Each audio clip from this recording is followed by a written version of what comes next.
Boa noite a todos. Vamos iniciar a nossa reunião dessa noite, procurando fazer aquela interiorização, termos a certeza que por sermos criaturas criadas por Deus, nós somos divinos. E a centelha divina é, na realidade, o que nós somos. Então, é com essa centelha divina que nós vamos buscar um contato, aonde estão todas as forças divinas que residem em nós, para ligados nesse ponto de luz, que é a nossa essência, aonde está a sabedoria e todas as outras virtudes, é nos ligando nesse ponto que nós vamos nos abrir para sentirmos as energias espirituais que estão presentes nesse momento em torno de nós, nesse ambiente preparado para a atividade dessa noite, e que possamos juntos nos abrirmos para as intuições, para recebermos as energias que farão em nosso interior aquele trabalho de equilíbrio, de paz, de conexão com energias superiores. E assim, abertos para receber aquilo que viemos buscar, nós vamos iniciar a nossa reunião de hoje. Quando eu estava preparando a fala de hoje, e eu olhei essa figura, eu achei, ela, num primeiro momento, me chamou muito a atenção, porque o tema, que é a terapêutica espírita e a água fluidificada, nos remete para as energias que nos cercam. E quando eu olhei para essa figura, tinha algo que me chamava a atenção nesse movimento que parece que converge, mas também se espalha. Então, eu deixei que a minha mente corresse nesse sentido de perceber a beleza dessa composição. E aí eu pensei o seguinte, que na verdade nós poderíamos... Desculpe. Meus assessores, por favor, eu digo que eu tenho anjos que cuidam de mim. E esse danadinho não está funcionando. Ótimo, obrigada. Então, o que eu pensei? Em colocarmos aí no centro o ser humano, nós, como esses seres que estão mergulhados nessa variedade enorme de energias, que estão recebendo energias, que estão emitindo energias, que recebem energias de uma dimensão mais sutil, que trabalham com estas energias que também transmitem. Isso somos nós, mergulhados nessa energia toda, nessa imensa variedade. Quando a gente fala de energia, nós temos que falar da energia básica, que é o fluido cósmico universal. E quando nós vamos falar de terapêutica espírita, nós temos que entender o ser humano como essa dimensão que é a dimensão material. Nós temos que trabalhar com a nossa energia sutil, com os diversos níveis que vão fazer a ligação entre o espírito e o corpo. O espírito, essa chama, essa centelha divina que precisa desse intermediário com os diversos níveis que vão fazer a transformação desta energia que vem nessa direção. Mas nós também temos que entender que o processo, que por mais que a energia flua do espírito para o perispírito e para o corpo, nós também temos o movimento inverso. Tudo o que nós fazemos com o nosso corpo vai refletir no perispírito e vai refletir no nosso espírito. Então, é com essa visão da dinâmica do ser humano que a terapêutica espírita vai trabalhar. Nós não vamos ficar apenas com aquela visão do orgânico e nem só com a visão do espiritual, mas dentro dessa interdependência. E é importante, quando a gente fala que nós vamos trabalhar com energias sutis, vamos tentar vou me servir da imagem de um pintor americano chamado Alex Grey, que ele diz assim, que o que nós vemos, por exemplo, esse bonitão aqui, essa bonita aqui, na verdade, se nós fôssemos olhar energeticamente essas pessoas, representada na figura desse pintor, nós teríamos isso aqui. Poxa, mas você olhar para alguém e pensar, nossa senhora, se eu não me apaixonaria por uma pessoa que eu enxergasse assim, né? Agora, se fosse aquele bonitão, talvez. Mas é isso que, na verdade, nós somos. Nós somos feixes de energia. Os átomos todos que nos constituem, eles estão inteiramente em movimento. E então, esses níveis energéticos que nos compõem, eles vão fazer com que nós possamos, como nós colocamos naquela primeira figura, estarmos mergulhados nessas energias que nos vêm.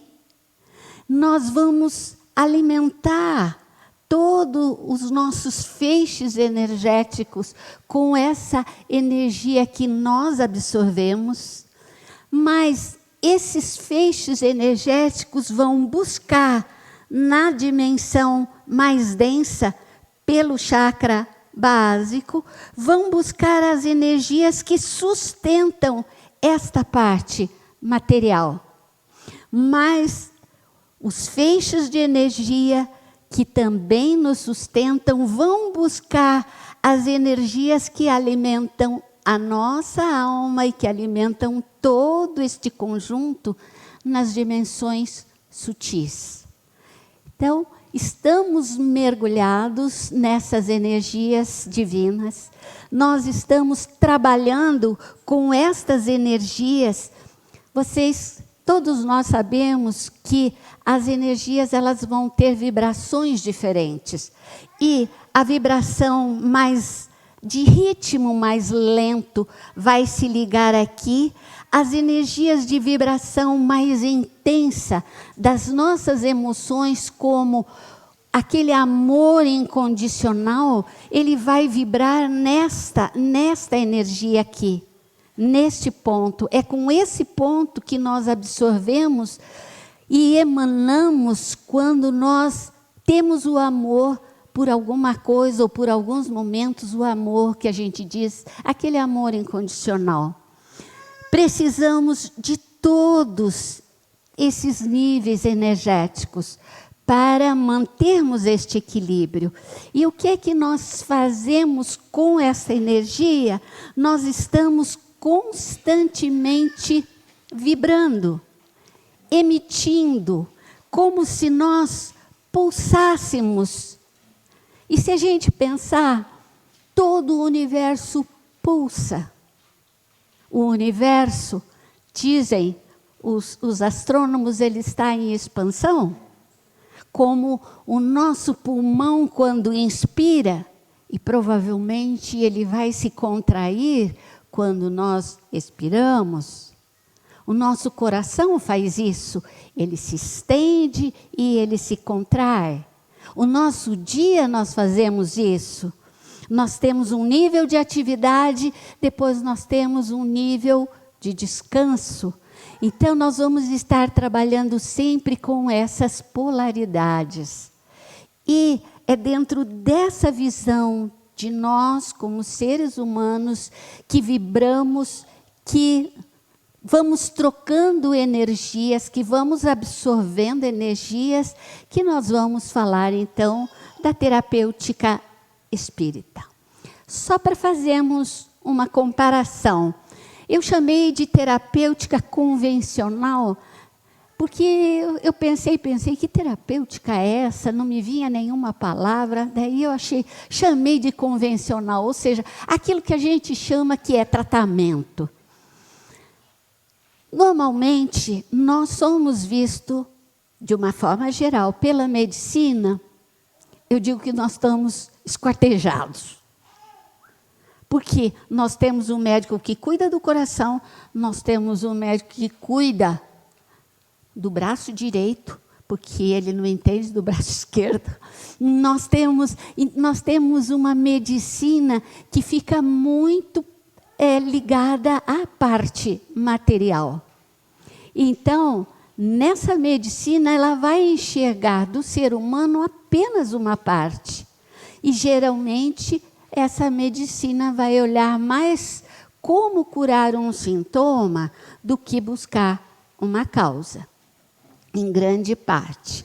Então, mas todo mundo sabe que se há uma doença é porque alguma coisa desajustou. Não está funcionando como deveria funcionar. Se há uma doença, é um alerta que algo precisa ser ajustado, ou no corpo, ou no psiquismo. Quando se fala psiquismo, vamos incluir pensamento e emoção. E é assim que hoje em dia, quando você vai num médico, muitas vezes ele olha e diz, olha, você está precisando fazer terapia. Porque vai um pouco além do que é orgânico, do que é material. Mas a gente vê essa terapêutica que eu comecei com ela de uma forma muito mais materialista, ela num processo que hoje em dia vai apresentando uma abertura. E alguns médicos já dizem que a saúde é conquistada com algo além do produto farmacêutico. E aí você chega no médico e ele diz assim, seu colesterol está alto.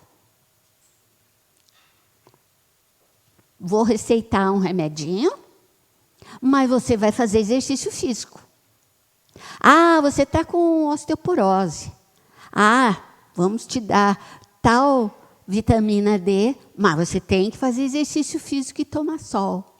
Então, já é aquela abertura para dizer o quanto nós nos responsabilizamos em outros níveis pela nossa saúde. Ou seja, não adianta só tomar aquele remedinho para baixar o colesterol, você tem que fazer algo mais.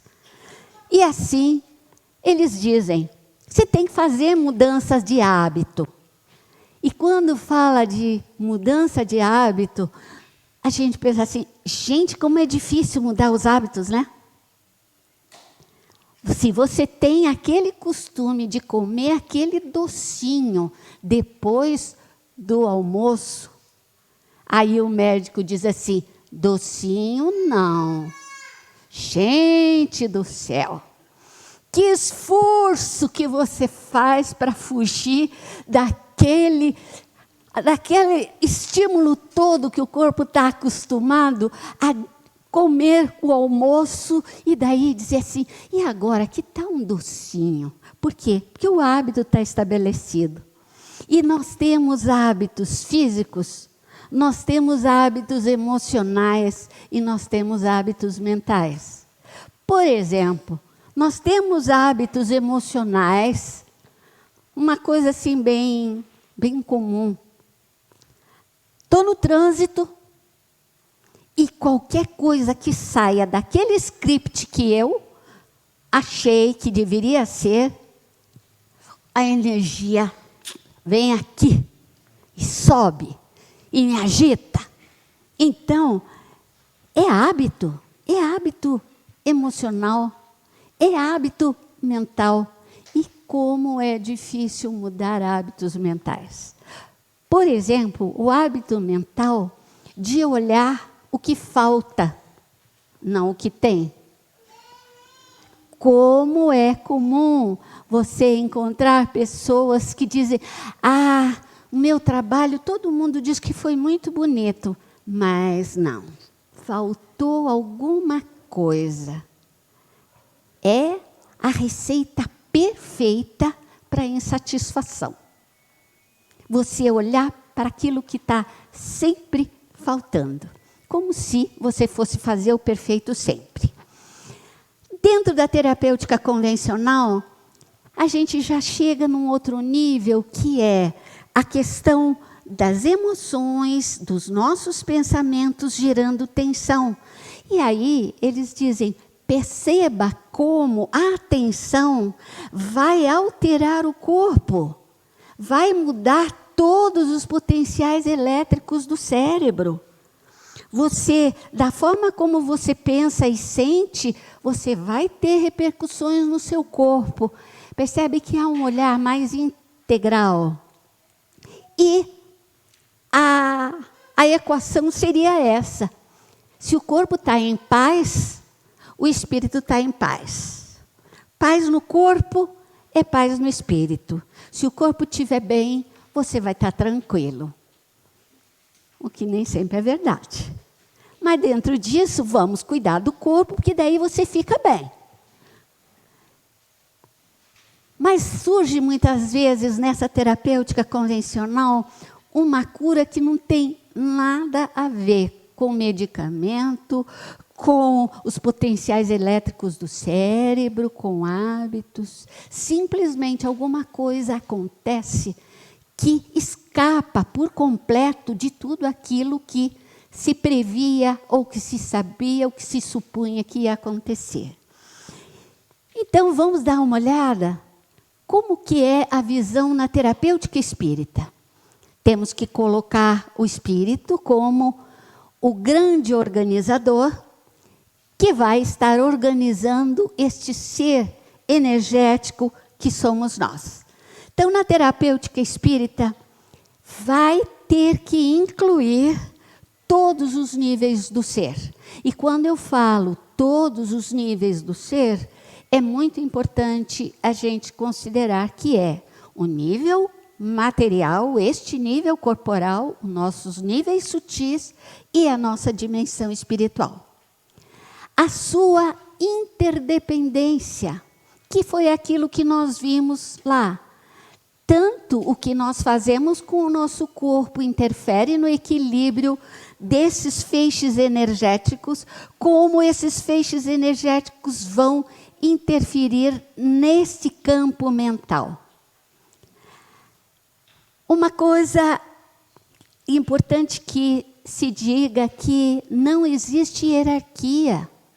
Na interdependência, todos eles são importantes. Então, vejam, por exemplo, se nós ingerimos álcool, o álcool vai alterar todos estes feixes energéticos e, por sua vez, vai alterar todo o campo mental. Por que eu estou falando de campo mental e não só de espírito? Porque nós, como espíritos que somos, como centelhas divinas, nós não adoecemos. isto aqui que é o centro, que é a centelha divina, que cria esse campo mental, isto aqui pode se desorganizar, mas isso aqui está lá com todo o potencial de cura, com todo o potencial de equilíbrio, de sabedoria, de luz. Então, nós somos isso, que criamos um campo mental, que criamos os feixes energéticos e que temos, na vida atual, a possibilidade de colocar tudo isso que já está como experiência nossa no dia a dia. A valorização de cada nível. E, se é uma terapêutica espírita, vai usar as energias espirituais para promover o equilíbrio. Então, nós não vamos tentar o equilíbrio só com uma medicação, mas também com toda a transformação das emoções, dos pensamentos, para que isso possa se traduzir em paz. Alertando, então, para a necessidade dessas transformações. E aí, a nossa equação é outra. Quando nós falamos em terapêutica espírita, nós estamos falando que a paz no espírito é a paz no corpo. Porque a hora que você consegue ter pensamentos de equilíbrio, de aceitação das dificuldades da vida, quando você sabe que está passando um momento difícil, mas tem aquela coisa do, tá bom, isso é uma prova, isso é uma dificuldade, vamos lá, que há como superar, esse modo de pensar interfere aqui e isso vai interferir no equilíbrio orgânico. E quando eu estava preparando a palestra, pesquisando nesse livro Medicina Vibracional, é um livro bem interessante, é um livro, eu acho que editado talvez em 80, por aí. Ele diz assim: para alterar terapeuticamente nossos corpos sutis, temos que administrar energias que vibram em frequências que estão além do plano físico. Que energias são essas? Todas aquelas que são energias sutis, que são energias espirituais. Vamos olhar para nós como este ser que está na vida, mas que está recebendo energias de todas as dimensões, que está convivendo com seres que estão na mesma dimensão e que está convivendo com seres que são de outra dimensão, que são os espíritos que nos acompanham. Percebem como fica mais complexo? Porque não é só o nosso equilíbrio, é também aquilo que vai fazer com quem nós vamos nos ligar, tanto nessa dimensão material, como nessa dimensão espiritual. Então, as interferências materiais e espirituais, elas vão acontecer sempre, e elas vão depender da nossa escolha. E aí nós vamos começar a trabalhar uma coisa que é muito importante: a nossa vontade. A vontade é a grande força que vai fazer com que o nosso pensamento ele possa se ligar nas energias que vibram em níveis sutis, ou a força do nosso pensamento vai nos ligar para aquelas que vibram de forma mais lenta, que são mais densas. Então, dentro de todas as possibilidades da terapêutica espírita, nós vamos pegar apenas 3. A fluidoterapia, que é esse momento nosso, que constitui do passe e da palestra. E, em casos em que a pessoa está fazendo o tratamento de fluidoterapia, são as 5 sessões, com uma entrevista com um espírito orientador da casa, as palestras e os passes, e depois novamente a conversa que fecha o tratamento. Então, A outra possibilidade que nós temos no centro é a água fluidificada. E uma outra terapêutica é o tratamento da obsessão. Na fluidoterapia, no passe e na palestra, nós vamos ter energias que estão sendo doadas para nós. E até agora, a maior parte das pessoas, na água fluidificada, também energias que são doadas. No tratamento da obsessão, as interferências espirituais que podem tirar do equilíbrio. Então, vamos dar uma olhadinha na fluidoterapia, que isso é só uma passada, que vocês já sabem, já conhecem. É a transmissão de energias psíquicas e espirituais de um indivíduo para o outro. Essa é a base. Eu tenho energias como médium ou como passista, eu tenho a capacidade de doar a minha energia junta com uma energia de um espírito, e nós, então, doamos energias positivas. Então, o passista e os espíritos auxiliam na composição desse fluido. Os fluidos, de novo, aqui nós vamos falar da vontade. Os fluidos, eles são transmitidos pela vontade daquele que está diante de vocês a hora que vocês vão receber o passe. Então, o passista ele vai se preparar para essa atividade. Ele vai, ao entrar na sala, eles fazem leitura, eles fazem preces, fazendo essa conexão que a gente chama daqui, desse chakra coronário, e com isso se preparar para doarem pela força da vontade. Mas todo aquele que se dispõe a estar nesse momento de doação precisa estar no melhor equilíbrio possível. Não é ideal, é o possível. Porque se fosse o ideal, talvez ninguém pudesse dar passe em ninguém, porque teríamos que estar naquele equilíbrio que nada nos afeta. Não, aquele equilíbrio possível, tanto orgânico quanto emocional. É feita a preparação do passista pela prece, pela meditação, pelas leituras adequadas. E durante o passe, ele vai doar, então, o que tem de melhor em sentimentos e em vibrações. Nos processos obsessivos, a gente sabe que nós estamos constantemente rodeados de espíritos. Essas cadeirinhas que vocês estão vendo que estão vazias, talvez não estejam. Estejam ocupadas por espíritos que estão aqui ouvindo aquilo que a gente vai colocando. Mas esse processo de cuidar, quando há um desequilíbrio da pessoa, e que esse desequilíbrio está secundado pela presença de um espírito que deseja o mal. O processo obsessivo é a ligação de um espírito que está desejando o mal. Que tudo atrapalhe na sua vida, que você perca o seu equilíbrio e mil situações que surgem nos processos obsessivos. Como é que é a terapêutica espírita nesse processo?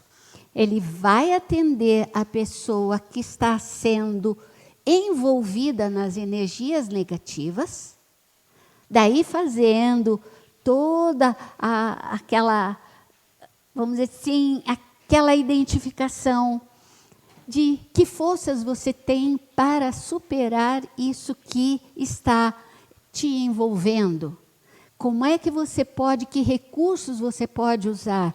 Então, responsabilizando a pessoa pelo próprio tratamento. Nos processos obsessivos, nós não vemos aquele que está sofrendo a ação como um coitadinho e o espírito que está agindo como o grande vilão. Não, está todo mundo sofrendo e a gente cuida dos dois. Então, vai atender as pessoas a pessoa que está sob influência, basicamente com a fluidoterapia, com água fluidificada, e vai fazer para o espírito um atendimento específico, que é o que nós chamamos de trabalho de desobsessão. Então, a gente cuida dos dois níveis, por isso que é essa visão integral. E vamos entrar na outra terapêutica espírita, que é a água fluidificada. Preciso compartilhar com vocês que nós fizemos, há um tempo atrás, uma reunião do conselho, porque o centro ele é estruturado assim. A cada 2 anos, todos os sócios administrativos escolhem 15 pessoas para dirigirem o centro. Dessas 15 pessoas, entre elas escolhem o presidente e o vice. E essas 15 pessoas passam a constituir o conselho. O que é o conselho diretor? É aquele que vai organizar e dar todas as diretrizes para os departamentos e para as atividades do centro. E, com a pandemia, nós tivemos que suspender a água, porque existia toda aquela questão, quando voltamos da pandemia, que voltamos ao passo, não vamos dar água. E aí nós paramos para estudar um pouco mais sobre o porquê da água fluidificada. Por que no centro a gente tem essa possibilidade? E então a gente foi em busca de informações. Primeiro que a gente viu que o nosso corpo, aquele feixe de energia, na sua dimensão mais densa, aquele feixe de energia vai trabalhar com 70% do nosso corpo como moléculas de água. Então, se eu quero ajudar esse corpo, eu posso ir com algo que seja semelhante. Todas as reações que acontecem no nosso organismo são em soluções aquosas. Por exemplo, as proteínas, elas precisam da água para agirem. A célula, para funcionar, ela tem uma bomba de sódio e potássio que abre e fecha para a célula fazer as trocas com o meio externo. Se não tiver água, isso aí está prejudicado. Então, os hormônios, eles só vão ser funcionais na presença da água. Por isso é que, dentro da ciência, é considerada a água como o solvente universal, porque dissolve mais substância de qualquer outro líquido. Se você tentar dissolver, por exemplo, uma colher de mel num líquido que não seja a água, ele vai demorar mais tempo. Então, a água é esse veículo muito mais fácil de ser trabalhado. E a água é essa molécula facilmente absorvida no nosso organismo. E a gente não pode esquecer que nós estamos sendo bombardeados pela mídia toda dizendo: beba água, 2,5 litros, 4 litros, 6 litros e não sei quantos litros. E que a gente também tem que tomar cuidado com essas informações todas. Mas é uma coisa muito interessante. Coisa que eu não via nas minhas experiências anteriores, é ver as pessoas com garrafinha e conversando com você e tomando água. Mas a água vai fazer muitas funções no nosso organismo. E ela tem isso que é a susceptibilidade magnética. O que quer dizer isso? Essa propriedade faz com que a água retenha magnetismo. Então, vai ser um elemento muito bom para reter energias sutis. Fomos nas nossas pesquisas estudar mais um pouquinho e a gente viu que as propriedades físicas da água são muito conhecidas, mas as propriedades sutis tem muita pesquisa também sendo feita.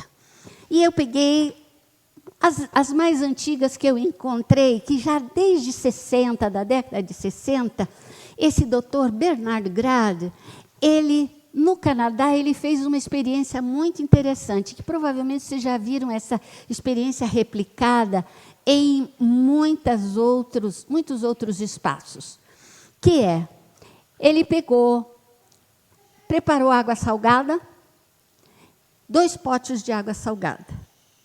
Dentro deste pote de água salgada, ele colocou sementes de cevada.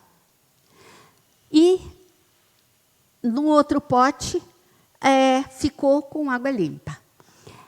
No pote de água salgada, com as sementes de cevada, num dos potes, ele pediu que um curandeiro impusesse as mãos.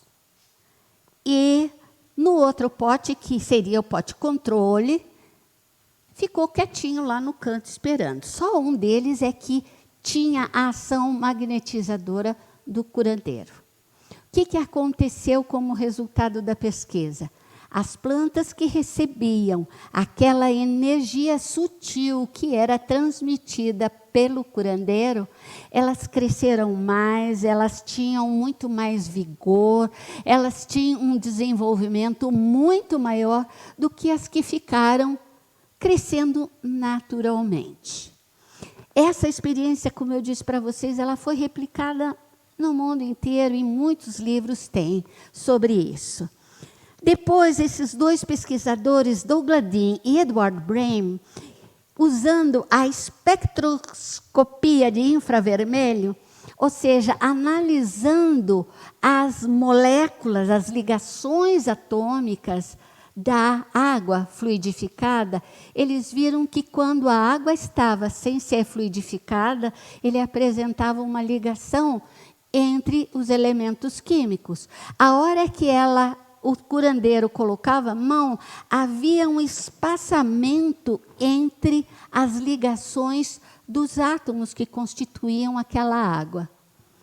Tem pesquisas bem interessantes com imagens sobre isso, que eu acho que não é o momento aqui da gente aprofundar, porque nós temos que ir adiante.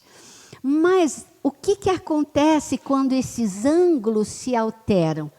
Eles permitem que a água seja carregada de diversos tipos de energia sutis e ficam armazenadas como se a água tivesse memória. Então, a água fluidificada agora pelo curandeiro, a hora que ele tirava a mão, a água ficava lá guardando aquelas propriedades que tinham sido colocadas. Aquela abertura dos ângulos permanecia, e alguns autores dizem é porque ali não volta, porque ali ficam moléculas espirituais, mantendo este afastamento. Outras pesquisas, essa aqui é bem interessante, porque essa doutora, a Justa Schmidt, ela pegou tubos de ensaio com enzimas. E a pesquisa dela não tinha nada a ver com curandeiros. Ela só queria saber se as enzimas se alteravam diante de um campo magnético de alta intensidade. Essa era a pesquisa dela. Se nós colocarmos um ser humano num campo energético de um campo magnético de alta intensidade, vai ter alteração nas enzimas? As enzimas são aqueles elementos que vão desencadear os processos químicos no nosso corpo. Então, o que ela fazia essa pesquisa? Quando ela soube das outras pesquisas que estavam sendo feitas, ela disse, vamos ver se, com essa pesquisa, a mão do curandeiro faz alguma alteração. E ao colocar as mesmas bases da pesquisa anterior, quando era o curandeiro que magnetizava aquele tubo de ensaio, todas as enzimas que poderiam gerar processos orgânicos de desorganização Deixa eu tomar um pouquinho d'água, senão vou tossir.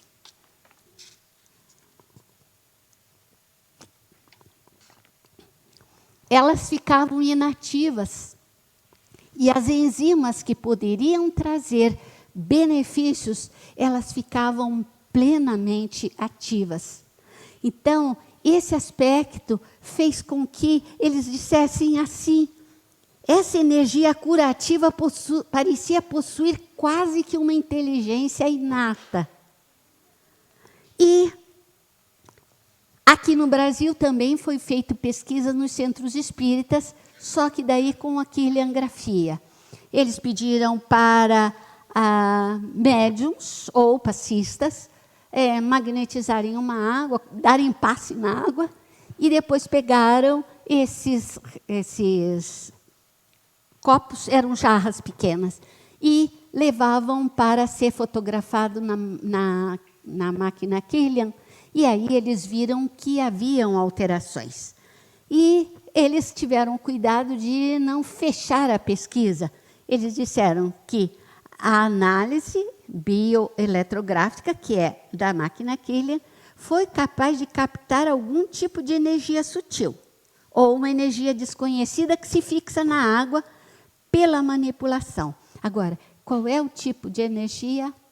Eles não identificaram. Só diz que a água é modificada. Então, vamos fechar o que é uma água fluidificada. É uma água normal, só que ela tem fluidos curadores e aquela em que os fluidos medicamentosos são adicionados. O que Kardec fala sobre essa capacidade dos espíritos agirem sobre os fluidos? Os espíritos atuam sobre os fluidos não manipulando como os homens manipulam os gases, mas empregando, de novo, trago a palavra vontade. É o pensamento e a vontade que faz com que os espíritos movimentem todas as capacidades do fluido cósmico universal. Para os espíritos, o pensamento e a vontade são o que é a mão para o homem. Agora, aqui é que é a grande questão. Pelo pensamento, eles imprimem nos fluidos tal ou qual direção. Aglomeram, combinam, dispersam, organizam com eles conjuntos que apresentam uma aparência, uma forma, uma coloração determinada. Mudam as propriedades. Como um químico muda a dos gases ou de outros corpos, combinando segundo as leis. Gente, isso aqui, quando nós falamos em espírito, nós estamos falando de espírito desencarnado, mas nós também falamos de espíritos encarnados, que somos nós. Nós também fazemos isso. Quem quiser aprofundar um pouquinho sobre o tema, na Gênese, na Revista Espírita e nos livros dos médiuns, tem um desenvolvimento dessa ideia muito importante. Mas a questão é, por que é preciso unir energias humanas e espirituais? E a resposta está lá em Kardec. O fluido humano, sendo menos ativo, claro, gente, que ele é menos ativo. A nossa dimensão é uma dimensão muito mais lenta do que as dimensões sutis. Então, ele é menos ativo, ele vai exigir uma magnetização prolongada e um verdadeiro tratamento, às vezes, muito longo. Já o fluido espiritual, mais poderoso em razão da sua pureza, produz efeitos mais rápidos e, frequentemente, quase que instantâneos. E é interessante como, assim, a certeza de que você pode fazer isso, poderiam dizer até que o que eu vou contar é efeito placebo, mas não é. Trazer a experiência da minha filha. A minha filha, um dia, estava com uma dor de cabeça absurda. E acordou, já era meia-noite, ela disse, não tenho remédio em casa. não sei o que fazer. Aí ela lembrou que ela podia rezar diante de um copo d'água.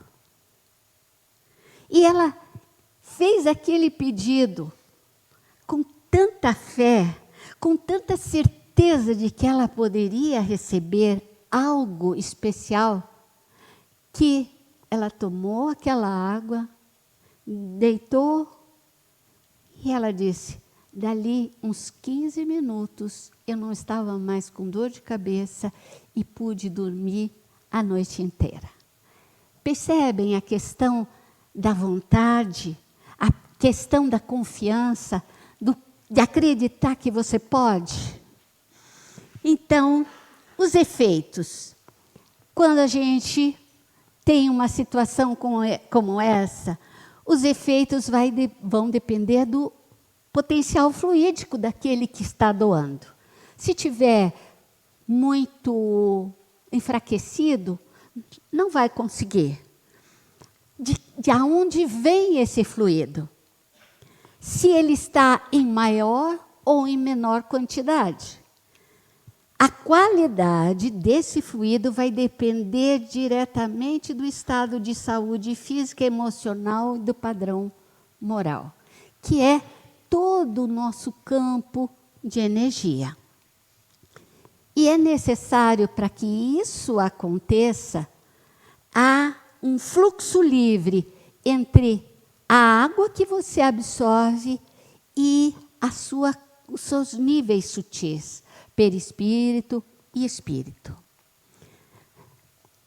E Kardec ainda nos diz que você pode magnetizar a água somente com o olhar, sem tocar ou até exclusivamente por ato da vontade. É a tua vontade agindo. E vamos lá para a pandemia. O que a pandemia nos ensinou? Nós convivemos com esse bichinho que nos deu muita dor de cabeça. E o que aconteceu com o centro? O centro ficou fechado. E aí, a gente ouvia pessoas que diziam assim, meu Deus, o que será de mim? Eu estava tão acostumado aí no desenvolvimento mediúnico e ali eu me equilibrava. Não, não tem desenvolvimento mediúnico, não. Ai, mas eu estava tão acostumada a ir tomar passe toda semana e absorver energia que era para garantir uma semana de equilíbrio. Não tem mais passe, não. E o que aconteceu? As pessoas tiveram que descobrir como fazer o seu próprio equilíbrio. Como encontrar dentro de si a força que elas vinham buscar no centro. E isso foi, eu acho que uma reviravolta fabulosa, que nessa reunião que nós fizemos do conselho, foi algo muito discutido. Porque, gente, vamos pensar na nossa história. Nos roubaram. E quando eu digo nós, eu não estou dizendo eles que fizeram a história, porque nós fizemos a história. Porque nós nascemos em outras eras, em outras civilizações, em outros países, e nós fizemos a história. Então, eu fico à vontade de dizer, nós, nesse correr da história, nós roubamos do ser humano as capacidades divinas que o ser humano tem. Foram roubadas, porque incutiu na cabeça de todos nós que nós éramos pecadores, que nós tínhamos que passar por processos para podermos nos livrar do pecado. Nós tínhamos que sofrer para pagar o pecado. Nós tínhamos que ter um intermediário entre nós e Deus, porque Deus está lá longe e você é muito pequeno, você é muito infeliz para poder se dirigir direto para Deus. Então tem que ter um intermediário que vai te perdoar se você cometer um erro, que vai fazer com que você precise de coisas que só este representante de Deus pode fazer. E com isso, nós fomos esquecendo, nós não fomos estimulados a usar a nossa força divina. Nós fomos educados para achar que é o outro que nos cura. Nós fomos educados para saber que é sempre de fora para dentro e não de dentro para fora que o equilíbrio vem. Então, quando nós paramos e fizemos essa discussão no conselho, a ideia que veio era assim: gente, vamos aproveitar esse momento em que as pessoas descobriram que elas podem conseguir o equilíbrio por elas mesmas. E vamos trabalhar em cima desse potencial. Não que a gente vá dispensar o centro, porque a gente, ao vir aqui, ganha um monte de coisa, né? Porque a gente ganha amigos, a gente ganha possibilidade de trabalho na promoção social, a gente estuda junto, a gente se confraterniza, a gente ganha muito estando em conjunto, porque é uma força que se soma. Mas também nós não podemos esquecer dessa capacidade interna, que é o divino em nós. E eu achei muito interessante uma expressão que eu ouvi segunda-feira, ontem. A pessoa dizia assim: Maralba, eu nunca entendi, de um curso que a pessoa fez, que você tem que rezar para dentro. Ela disse: eu nunca entendo isso, como é que é rezar para dentro? Por que eles estavam estimulando a rezar para dentro? Porque nós acostumamos a pensar que Deus está lá. Que eu tenho que fazer isso, aquilo, mas aquilo outro, mas não sei o quê, para chegar a Deus. Mas há uma contradição muito grande, porque está dito que Deus está em toda parte. Como é que eu vou ter que ir lá se Ele está aqui? Se Ele está fora, Ele está dentro? Mas a gente foi educado para não ver isso. E imaginar que, e diga-se de passagem, a gente tem que sofrer muito para poder chegar à perfeição. Então, o que aconteceu?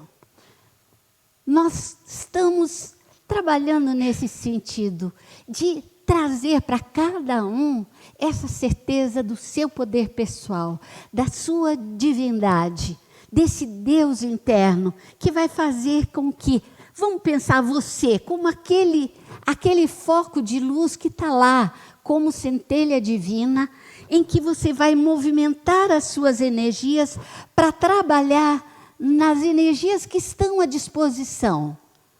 Aqui, está tudo à disposição. Você vai saber como trabalhar isso pelo seu pensamento, pela força de vontade. E você vai ser capaz de fluidificar sua própria água. Porque é a tua energia ligada com a tua força divina, mas você vai ser secundada por todos os espíritos amigos que estão do seu lado, colocando naquela água que você está ali se ligando, também as energias espirituais necessárias para o teu equilíbrio. Eu acho que isso é uma verdadeira revolução, se nós conseguirmos despertar essa capacidade em nós. Então, como é que a gente faz a fluidificação da água? Primeiro lugar, você tem que ter a certeza que você está se ligando às forças espirituais. Deixa que esse centro que se liga nas energias de vibração mais sutil, você faz a conexão. E daí você pede que essas energias venham e que elas venham para os teus feixes de energia e que possam sair pela sua mão ou que possam sair naquele movimento natural de vibração do nosso ser. E você então, ligado nas forças superiores, você coloca um recipiente, de preferência de vidro, porque experiências com magnetizadores, eles viram que quando se coloca água num metal, o metal tende a atrair essas energias. Então, o melhor é, preferência, o vidro. A leitura de uma página com mensagens elevadas para você ir se preparando, assim como a gente faz aqui no passe. Mas só ler, muitas vezes a gente lê, mas não para refletir. É preciso dar aquela paradinha e dizer, mas o que eu estou aprendendo com isso? Como é que eu vou colocar isso no meu dia a dia? E aí, faz a tua oração se ligando com esses espíritos protetores que estão pertinho de nós. Eles estão torcendo que nós mantenhamos o equilíbrio para continuarmos sintonizados com eles, para eles nos darem as melhores intuições. Pedir para que eles, junto com você, fluidifiquem aquela água. Uma água que com certeza vai ter os teus fluidos e, quando eu estou falando de fluido, eu estou falando desse fluido sutil, de vibração bem intensa, até os que trarão o equilíbrio físico e emocional com toda a ação dos espíritos que estão contigo. Não é necessário impor as mãos, porque o teu próprio pensamento, a tua própria vontade já carregam as tuas energias secundadas pelas dos espíritos. E você pode também deixar um copo com água ao lado da cama ao deitar, fazer essa fluidificação e tomar essa água para acordar no dia seguinte. Porque tem pessoas que dizem assim, ai meu Deus, mas se eu fizer isso antes de dormir e beber água depois, eu tenho problema durante a noite. Então não precisa beber.